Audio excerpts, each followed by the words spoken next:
এসে বলছে প্রাণের স্বামী, আমি যখন গিয়ে আমার বাবুর কথা জিজ্ঞাসা করলাম, বাবু বাড়ি থেকে আসে, বৌমা দরজা বন্ধ করে দিয়ে আমার বাবু জিজ্ঞাসা করেছে কে এসেছে, বলে পাগল এসেছে, ফকির এসেছে। স্বামীর হাত দুটো জড়িয়ে ধরে বলে, স্বামী রে, আজকের এত বছর উপার্জন, নিজের জান নিজের মাল, টাকা পয়সা, মিথ্যা মামলায় সাক্ষী দিয়েছি, জায়গা জমির জন্য লড়েছি, আজকের যাদের জন্য জায়গা জমিগুলো পঞ্চায়েত থেকে ভাগ করেছি, আজকের সেই নিজের সন্তানেরা আমাদের কি বলছে, বলে ফকির এসেছে, পাড়ার মানুষ এসেছে ভিক্ষে করার জন্য।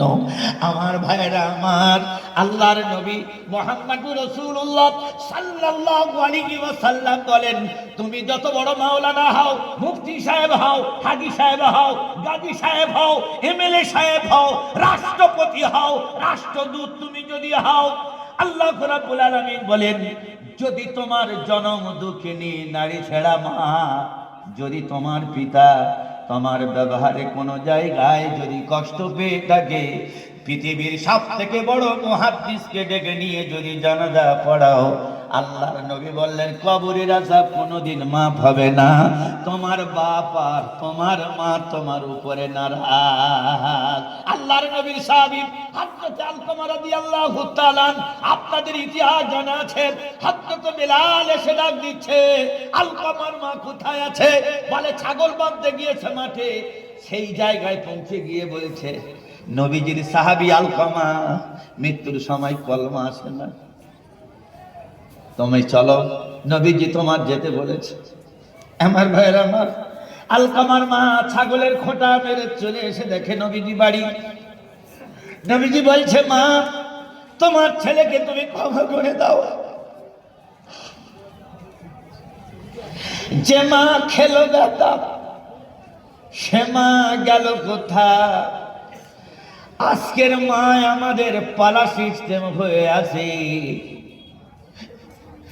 জনম দুঃখিনী আলকামার মা নবীজির সামনে দাঁড়িয়ে ঠপ ঠপ করে কাঁপছে আর বলছে, আয় আল্লাহর নবী, আপনি আমার বাড়ি এসেছেন, কি বলতে এসেছেন?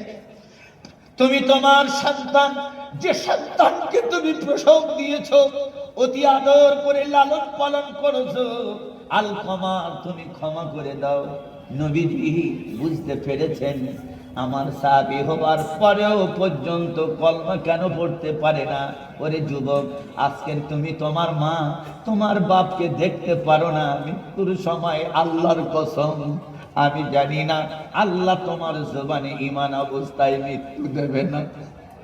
কত টাকার মালিক, কত টাকার জমিদার, কত টাকার সুদ আছে, কত টাকার বিশাল বড় বালাখানা আছে, মা আর পিতা যদি তোমার উপরে অসম্মানজনক যদি করে থাকে, আল্লাহর নবী মুহাম্মদুর রাসূলুল্লাহ বলেন, বান্দা তোমার কোন ইবাদত আল্লাহর কাছে কোন গ্রহণযোগ্য নয়। আলকামার মা নবীর জানাবো না বলে, ইয়া রাসূলুল্লাহ আপনি কি বলতে যাচ্ছেন? আলকামার মা তুমি ক্ষমা করে দাও। হযরত আলকামার মা আঁচল ঢাকা দিয়ে কেঁদে বলি, ইয়া রাসূলুল্লাহ আমার বাচ্চা আমার পেটে হয়েছে, আমি যার 10 মাস 10 দিন পেটে ধারণ করার পর আমার বাচ্চাকে আমি কি জন্য ক্ষমা করব? আমি তোর উপরে খুশি আছি। আলকামা নবীজি সাল্লাল্লাহু আলাইহি ওয়াসাল্লাম তিনি বুঝতে পেরেছেন তার সন্তানের উপরে মা অসন্তুষ্ট হয়ে আছে। আমার ভাইরা আমার, আল্লাহর নবী মুহাম্মদুর রাসূলুল্লাহর জানাবে না বলে মা হাসি মুখে বললেন, ইয়া রাসূলুল্লাহ আমার বাচ্চা এই পাড়ার সবার ভালো, বলছে তুমি ক্ষমা করে দেবে কি বলো? নবীজির সামনে বুঝতে দেবে না ছেলের দোষ। আমার ভাইয়েরা আমার, দাড়ি পেকে গেছে, মায়ের চুলগুলো পাটের মতো সাদা। আমাদের বাড়ি থেকে আমাদের ছেলে পুলেদের জীবনে খাওয়া দিক চাই নাই দিক, আমার ভাইরা আমার শিকল বাঁধা কুকুরের মতো দরজার কাছে বাপ আর মা বসে থাকে। শুধু দুটো ছেলে কখন দেবে, বউ তো দূরের কথা। আমার ভাইরা আমার যদি বলে খেতে দেবো না, খেতে দেবে না। সারাদিন মা পান খাবে, সেও পয়সা নেই। মা একটুখানি মেয়ের বাড়ি যাবে, সেও পয়সা নেই। আল্লাহ রাব্বুল আলামিন বলেন তোমার টাকায় বরকত হবে না, পয়সায় বরকত হবে না, রুজি তোমার বরকত হবে না। আলকামার মা বলছে ইয়া রাসূলুল্লাহ, আমার বাচ্চা আমার কাছে কোনো ভয় দোষ করেনি। আল্লাহর নবী বলতেছে চিতা সাজিয়ে দাও, জ্বলন্ত চিতার উপরে তুলে দাও, মায়ের চোখের সামনে পুড়িয়ে মেরে দেব। জ্বলন্ত গিলি গর্ভধারণী মা আল্লাহর নবীজির হাত দুটো ধরে বলছেন হুজুর, আমার চোখের সামনে আমার বাচ্চা জ্বলবে, আমি মা কি করে সহ্য করব? ইয়া রাসূলুল্লাহ, মুসা নবীর ইতিহাস আমি জানি। জনম দুঃখিনী মুসা নবীর মা সাগরের মাঝখানে যখন নিরুপায় হয়ে ছেড়ে দিয়েছিল, মুসা নবীর মা সাগরের পাশে কাঁদতেছে আর বলছে রব্বুল আলামিন, আমি আমার দুধ খাওয়া সন্তানকে আমি এই সাগরের মাঝখানে, সাগরের থেকে ভয় হয়। আল্লাহ বলে মুসা নবীর মা, আমি যদি তোমার আল্লাহ হই, আমার উপরে যদি তোমার বিশ্বাস হয়, তুমি যদি আমার নাম করে সাগরে ছেড়ে দাও, আমি আল্লাহ পাক কথা দিলাম তোমার বাচ্চাকে আমি আল্লাহ আবার তোমার কোলে পৌঁছে দেব। জোরে বলো সুবহানাল্লাহ। নারায়ে তাকবীর। আরে বাঘের বাচ্চা, জোরে বলো নারায়ে তাকবীর। আরো জোরে বলো নারায়ে তাকবীর। আল্লাহ রাব্বুল আলামিন সেই মুসা নবীকে মায়ের কোলে পৌঁছে দিয়েছেন। যুবক ভালো করে শোনো, মা আর বাপকে তুমি যদি অসম্মান করো, আল্লাহ রাব্বুল আলামিন বলেন জান্নাত তো দূরের কথা, আরশের ছায়া কোনোদিন তুমি পাবে না। হযরত আলকামার মা নবীজির এই কথা শুনে সঙ্গে সঙ্গে বললেন ইয়া রাসূলুল্লাহ, আমার বাচ্চা আমার সঙ্গে 3 দিন 4 দিন হয়ে গেছে কথা বলে না। নবীজি মাথা নেড়ে বলতেছে এই জন্য আমার আল্লাহর আরশে মহল্লা ইমানের জায়গায় তালা মারা হয়ে গেছে। যখন তুমি ক্ষমা করে দিয়েছো, চিতার উপরে শুয়ে শুয়ে কলমা পড়ছে লা ইলাহা ইল্লাল্লাহু মুহাম্মাদুর রাসূলুল্লাহ। মায়ের দোয়া, মায়ের বদদোয়া কত দূর পর্যন্ত আল্লাহ তুলতে পারে, থার্মোমিটার নিয়ে মেপে দেখতে হবে। আল্লাহ রাব্বুল আলামিন বলেন যদি ঘরের মধ্যে তোমার মা তোমার বাপ থাকে, জীবনে কোনোদিন তাদেরকে নির্যাতন করো না। চায়ের দোকানে বাপের বুকের কলার ধরে মারতে মারতে নিজের বাপকে তাড়িয়ে দিয়েছে। আল্লাহ রাব্বুল আলামিন বলেন তোর লজ্জা লাগে না? তোর কি সেই দিনের কথা মনে নেই যেদিন তোর মুসলমানি দেওয়া হয়েছিল?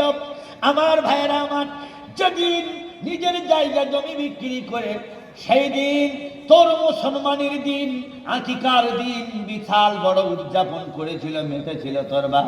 সেই দিনের কথা তুই ভুলে গেছিস। আল্লাহ রাব্বুল আলামিন বলেন বান্দা তুমি যা কিছু করো, যা কিছু বলো, তুমি যদি ভুলে যাও আল্লাহ কোনোদিন ভুলবে না। يلفظ من قول إلا لديه رقيب عتيد। আল্লাহ রাব্বুল আলামিন বলেন সীমানার মানুষ, ভাই গেটের কাছে ভিড় করছেন কেন? আপনাদের ভাই গেটের কাছে যারা আছেন আপনারা মাজমায় বসেন। অল্পক্ষণের মধ্যে দস্তানে ফজিলাত আলহামদুলিল্লাহ আপনারা দেখতে পারবেন। আপনারা ওখানে যারা দাঁড়িয়ে আছেন ভাই মাজমায় বসুন, মাজমায় ওপারের জায়গা ফাঁকা আছে। আল্লাহ পাক বলেন তোমার কৃতকর্ম সব কিছু আমার কাছে রেকর্ড। তুমি মনে মনে করছো আল্লাহ ভুলে যাবে, অত সস্তা নয়। আল্লাহ পাক বলেন তোমার কৃতকর্ম, তোমার কথা, তোমার নড়াচড়া, তোমার ইশারা সব কিছু আমার কাছে রেকর্ড হয়। একটা কোনো দিন তুমি মিথ্যা কথা বলতে পারবে না। কোথায় যাবেন? কোরআন শরীফটা খুলে দেখুন। আল্লাহ রাব্বুল আলামিন বলেন আল-ইয়াওমা নাখতিমু আলা আফওয়াহিহিম ওয়া তুকাল্লিমুনা আইদিহিম ওয়া তাশহাদু আরজুলুহুম বিমা কানু ইয়াকসিবুন। আল্লাহ রাব্বুল আলামিন বলেন, তোমার হাত তোমার বিরুদ্ধে কথা বলবে, তোমার বাপের ভাত দিয়েছে কিনা, তোমার মুখ কথা বলবে, তোমার পা কথা বলবে, পা থেকে মাথা পর্যন্ত যা কিছু তোমার অঙ্গ প্রত্যঙ্গ আছে, আল্লাহ বলেন ফি কুলুবিহিম মারাদুন ফাযাদাহুমুল্লাহু মারাদা। আল্লাহ রাব্বুল আলামিন বলেন, যে জায়গায় দিয়ে তুমি মিথ্যা সত্য কথা বলতে চাইবে সেই জায়গায় দড়ি বেঁধে দেওয়া হবে, তুমি সত্য মিথ্যা বলতে পারবে না। সেই সময় তোমার হাত তোমার বিচরণ করবে, তোমার কথা বলবে, তোমার পা কথা বলবে, হাত কথা বলবে, তোমার অঙ্গ প্রত্যঙ্গ তোমার বিরুদ্ধে কথা বলবে। সেই দিন তুমি তখন বুঝতে পারবে আল্লাহ বলে দুনিয়ার মধ্যে কে ছিল আর না ছিল। আল্লাহ রাব্বুল আলামিন বলেন, একটা জীবনে মিথ্যা কথা বলে কোনোদিন পার পাবে না। সব কিছু আমার কাছে রেকর্ড হয়, সব কিছু তোমার সামনে তুলে ধরা হবে। তুমি কি করেছো না করেছো, বাদরামি করেছো না তেদারামি করেছো, সব কিছু আল্লাহ পাক বলেন আমার কাছে রেকর্ড। আমার ভাইয়ের, আমার পালাবো কোথায়? পালানোর কোনো রাস্তা নেই। আল্লাহ বলেন, জাল ছিঁড়ে মাছ পালাবে, পুকুর থেকে মাছ পালাতে পারবে না। সব আমার ক্যাপচারের মধ্যে, সব আমার হাতের মুঠোয়। আমি হলাম আলিমুল গায়ব, আমি হলাম তোমার আল্লাহ। তুমি আমার দেখতে পাও না, আমি কিন্তু অন্তর্যামীর, সব কিছু আমি দেখতে পাই। সুতরাং আল্লাহ পাক বলেন, যখন তোমার মৃত্যুর কাছাকাছি সময় এসে যাবে তখন তোমার মাথার ব্রেন কাজ করবে না, ভুলে যাবে। মানুষ যখন মৃত্যুর মুখে পতিত হয় তখন মেজাজ ঠিক থাকে না, উল্টো পাল্টা বলে ফেলে, চুপচাপ মেরে বোবার মতো বসে থাকে। স্ত্রী বলে, তোমার মনটা এত খারাপ কেন, তুমি এইরকম আছো কেন? বলে, না রে আমি জায়গা জমি। বললাম না, কি হয়েছে তুমি বলো, তুমি খাও না দাও না। আল্লাহ বলেন, আমি তার খাদ্য তুলে নিই, তখন সে আস্তে আস্তে আস্তে আস্তে ক্ষীণ হয়ে যায়। তখন আমার বান্দার অবস্থাটা কি হয় জানো? এত সুন্দর চেহারা, লাবণ্যময় চেহারা, কবরে আসার আগে বিছানায় শুয়ে শুয়ে শুয়ে শুয়ে পিছনে পোকা লেগে যাবে। বৌমারা কোনোদিন নিজের শ্বশুরকে টেনে অন্য জায়গায় সরিয়ে দেবে না, একটা প্লাস্টিক বিছিয়ে দেবে, দুর্গন্ধ নাকে কাপড় চাপা দিয়ে তোমাকে একটা প্লাস্টিকের ভিতরে এই ঠান্ডার সময় শুইয়ে রেখে আসবে। আল্লাহ রাব্বুল আলামিন বলেন, ওয়াজাআত সাকারাতুল মাউত বিল হাক্কি যালিকা মা কুনতা মিনহু তাহিদ। আল্লাহ রাব্বুল আলামিন বলেন, নূর আলম, তোমার শরীরের মধ্যে এমন কোন ইম্পর্টেন্ট জিনিস আছে, তুমি আমার দেখালে তোমার মুক্তি দিয়ে দেব, আমি তোমাকে ছেড়ে দেবো বলো, আমি তোমার কোনো কৈফিয়ত দেব না। আল্লাহ রাব্বুল আলামিন বলেন, ইয়া আইয়ুহাল্লাযীনা আমানু লা তুলহিকুম আমওয়ালুকুম ওয়ালা আওলাদুকুম আন যিকিরিল্লাহ। আল্লাহ রাব্বুল আলামিন বলেন, হে আমার বিশ্বাসীগণ, হে আমার ইমানদারগণ, হে আমার মুমিনগণ, আমি কি তোমার আল্লাহ নয়? আমি কি তোমার পালনেওয়ালা নয়? তোমার বিবি, তোমার বাচ্চা, তোমার টাকা, তোমার পয়সা, সেই দিকে তুমি মনোনিবেশ হয়ে পড়ে আসো, তুমি মনে করছো এটাই হলো দুনিয়া। আল্লাহ রাব্বুল আলামিন বলেন, বিবি বাচ্চা টাকা পয়সা মালমাত্তা নিয়ে পড়ে থাকা, এটা কোনোদিন ইসলাম বলে নাই। আল্লাহ রাব্বুল আলামিন বলেন, তুমি মনে মনে করছো এটাই হলো আমার জন্য সব। আল্লাহ বলছেন, তুমি যখন আমার থেকে তোমার বিবি, তোমার টাকা, তোমার পয়সা, তোমার ব্যবসা, তোমার বাণিজ্য আমার থেকে তুমি যদি খুব ভালোবেসে থাকো, তাহলে তুমি মগজে রেখে দাও, ওয়া মাইয়াফআল যালিকা ফাউলাইকা হুমুল খাসিরুন। করুন। আল্লাহ রাব্বুল আলামিন বলেন এরপর তোমার অবস্থাটা তুমি বুঝতে পারবে, তোমার অবস্থাটা কি হবে। আল্লাহ রাব্বুল আলামিন বলেন মৃত্যুর বিছানায় যখন তুমি শুয়ে থাকবে, ছেলে এসে বলবে আব্বা, আব্বা রসগোল্লাটা খাও, রসগোল্লাটা তুমি নাও, আমি তোমার ছেলে। বাবা মাথা নেড়ে বলবে আমি চিনতে পারছি না যে বাপ এত লেখাপড়া শিখিয়ে মানুষ করেছেন, বাপ নিজের কোমর বাঁকিয়ে ফেলেছে, সেই বাপ নিজের বেটাকে বলছে আমি চিনতে পারি না।